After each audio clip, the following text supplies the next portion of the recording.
നിങ്ങളിപ്പോൾ എൻ്റെ മുഖത്ത് കാണുന്ന ഈ സന്തോഷം കുറച്ചധികം ദിവസങ്ങൾക്ക് ശേഷം പുറത്തു പോകുന്നത് കൊണ്ടാണ് കേട്ടോ. കഴിഞ്ഞ കുറച്ച് ദിവസങ്ങളായിട്ട് ചാച്ചുവിന് പനിയും വയ്യായ്മകളും ഒക്കെ ആയിട്ട് ഒരു 1.5 ആഴ്ചയോളം ആയിട്ടോ ഞങ്ങൾ പുറത്തേക്കൊക്കെ പോയിട്ട്. ഞാൻ ഈ പറയുന്നത് എത്ര വീട്ടമ്മമാർക്ക് കണക്ട് ചെയ്യാൻ പറ്റും എന്ന് എനിക്കറിയില്ല. പലരുടെയും വിചാരമാണ് വീട്ടമ്മയായിരിക്കുന്നത് ഭയങ്കര എൻജോയ്മെൻ്റ് ഉള്ളൊരു കാര്യമാണെന്ന്. സത്യത്തിലാണോ?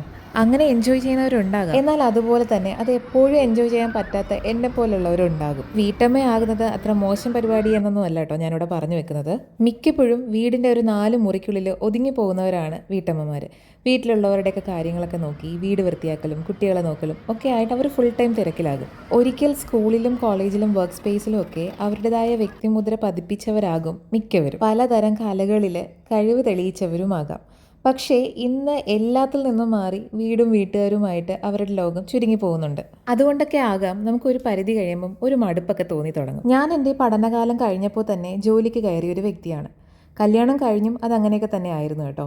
കോവിഡിന് ശേഷമാണ് ഞാൻ ശരിക്കും വീട്ടിലിരിക്കാൻ തുടങ്ങിയത്. അതായത് എൻ്റെ മോനായതിൽ പിന്നെ. അവൻ്റെ കാര്യങ്ങളൊക്കെ ആയി ഞാൻ തിരക്കിലാണേലും ചിലപ്പോഴെങ്കിലും ആ പഴയ എന്നെയും എൻ്റെ ഇഷ്ടങ്ങളെയും ഞാൻ മിസ് ചെയ്യാറുണ്ട്.